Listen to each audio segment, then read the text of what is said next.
Mario Rios, day 7, 5.43. Should I test again in 2 or 3 days? 5.43, a 5, depends on the system that you're using, but we're going to talk about IDEX because that's what most of the, or an Immulite 3000, that's what most of the vets have. 5 is ovulation, so 5.43 basically ovulation. It's going to go up about 70% a day. The next day it'll be an 8, day after that it's a 15, you breed on a 15, you're 2 days out from breeding. So I would definitely test in 2 days, not 3, because it's if you're going to do a vaginal AI, you're probably doing a vaginal AI in 2 days, or TCI or surgical in 3 days.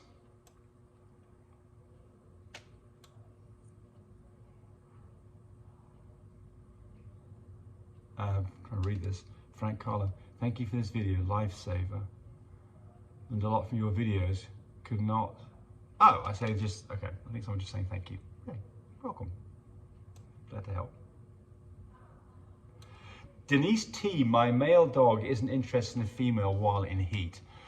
Well, you don't give us much information on the how many days she's been in heat and the age of your female, of your male. So the first thing is that some male dogs can be shy and they're just not aggressive at all, and they're not very good indicators of what the female's doing.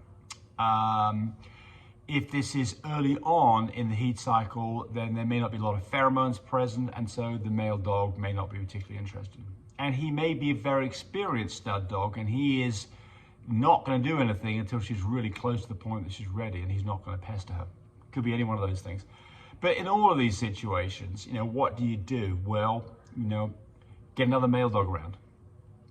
Do vaginal cytology, which means that you put a swab up in her vulva, roll out that swab onto a microscope, stain it, look at it, look for cornified cells.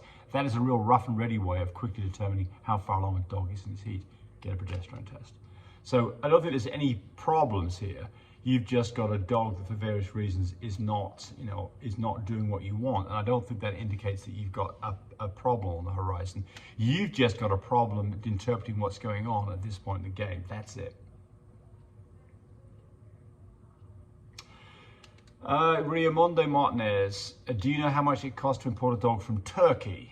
I want to bring in a Kangal. I have no idea how big and what a Kangal is. But look, there's different ways of doing this. And so here's the expenses. There's the transport fee and there's the broker's fee.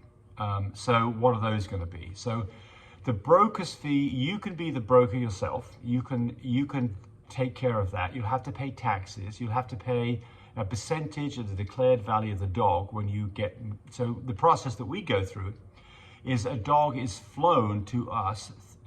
I'm talking about older dogs now. So an older dog could be flown in a crate through the airlines. You've got to contact the airlines to find out what the cost is, but I'm going to guess that from Turkey you're looking at something around $300 to $500 for that part of the transport. And then you're going to have to declare the value of the dog and pay a fee before you can pick the dog up. And that's going to be, and I mean, you know, it depends on what you declare the dog for as to what you have to pay, but I think that's going to be like 15% of declared value is going to be the customs fee. If you get a broker to do all this for you, it's going to be significantly more expensive. And in my experience, that I could do it just as well myself, and I didn't need a broker. That's me though. The first time I did use a broker, but I've done it many times since, and I've not used a broker any time, with no problem since then.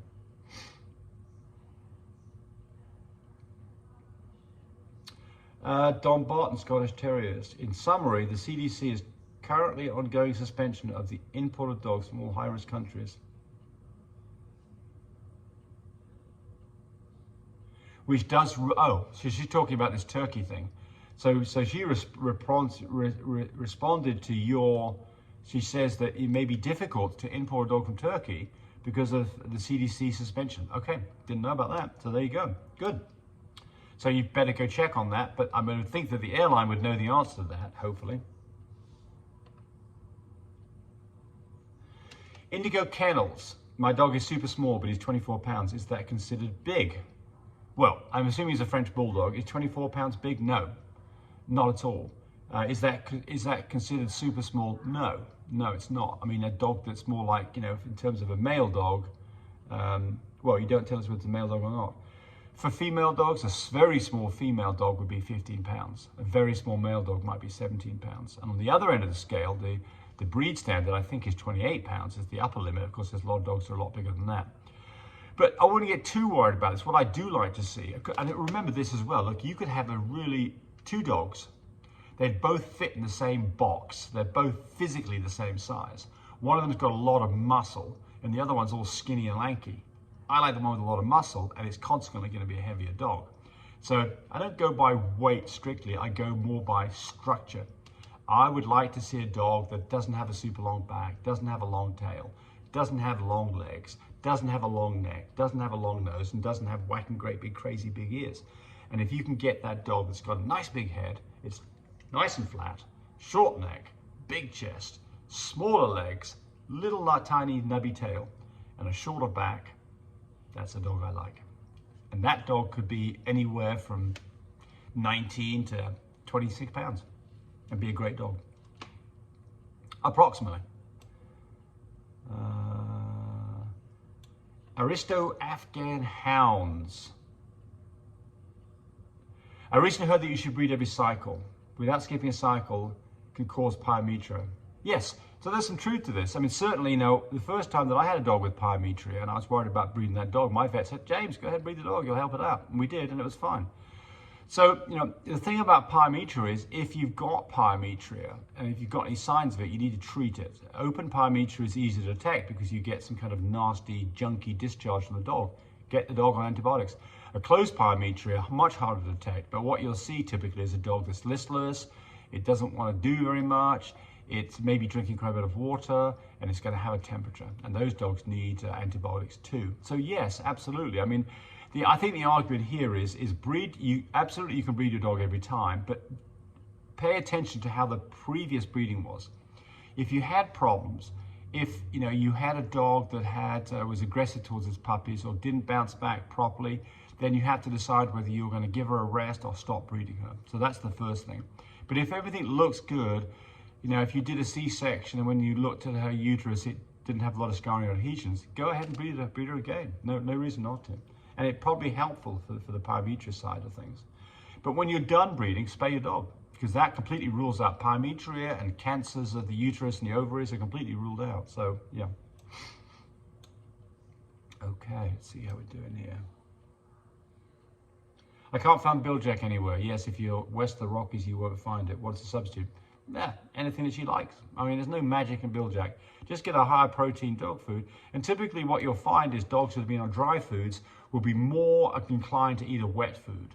And so Biljack's not exactly wet, but it's in the frozen section. So it's not really juicy, but at the same time it's moist. And I guess because of that, it smells better and they like it. So I don't think there's any magic in Biljack. It's just a question of finding something that's got a high protein they want to eat. What do you recommend for pregnant or nursing mums for heartworm prevention? Flea and tick. So first is I don't give any flea or tick or heartworm medications to a pregnant dog. Now, people say you can do it, but I don't like it. Prevecto is something that people use. Prevecto supposedly says it's safe for pregnant dogs, but you'll see posts on people complaining about Prevecto causing problems. Hey, how do they know it's Prevecto? Probably not. Probably Prevecto's getting a bad rap on that one. But generally, what I do is I get all of my wormings done prior to breeding. And then I start all my wormings, except for I use Safeguard 10 days prior to whelp, but I don't give any heartworm medication or any of that stuff until I've got puppies that are, 10 days old or older. But if you've got a flea problem, you can get Adam's flea and tick spray it on the dog's back. And you can actually do that. The reason why you spray it on the dog's back is the puppies typically, if you spray it on their whole body, including their chest, the puppies will nurse and get that in them. And it's probably okay, but I just put it on their back. And that has proven to us to be completely safe. We had zero problems doing that.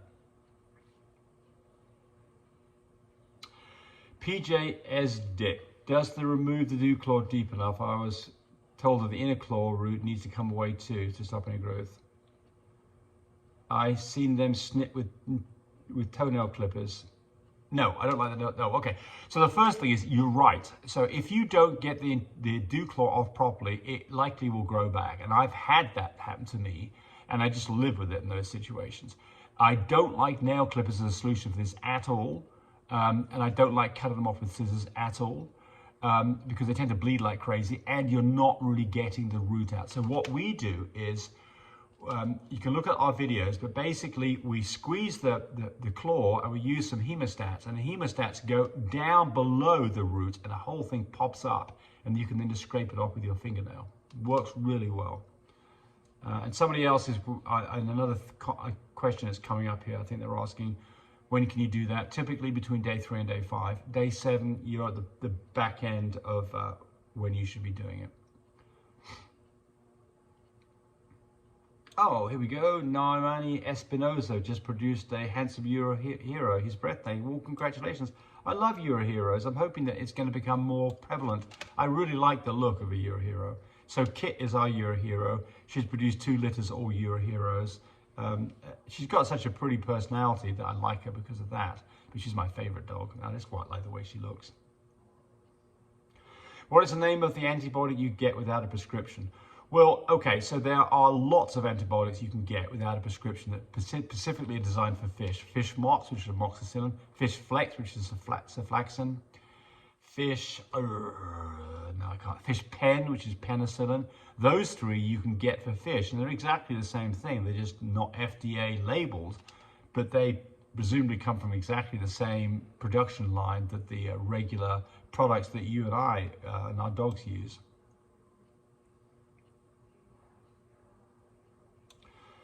Sarah Ann, what's your thoughts on a big rope trend happening in friendships? Been seeing them more and more. Well, I mean, I'm not a big fan of it at the moment, but I don't want to knock people for doing it.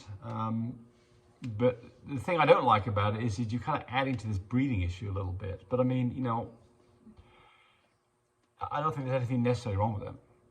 But I'm not a fan, but that doesn't mean that you shouldn't be. So don't take what I like as being what you like. So, you know, yeah.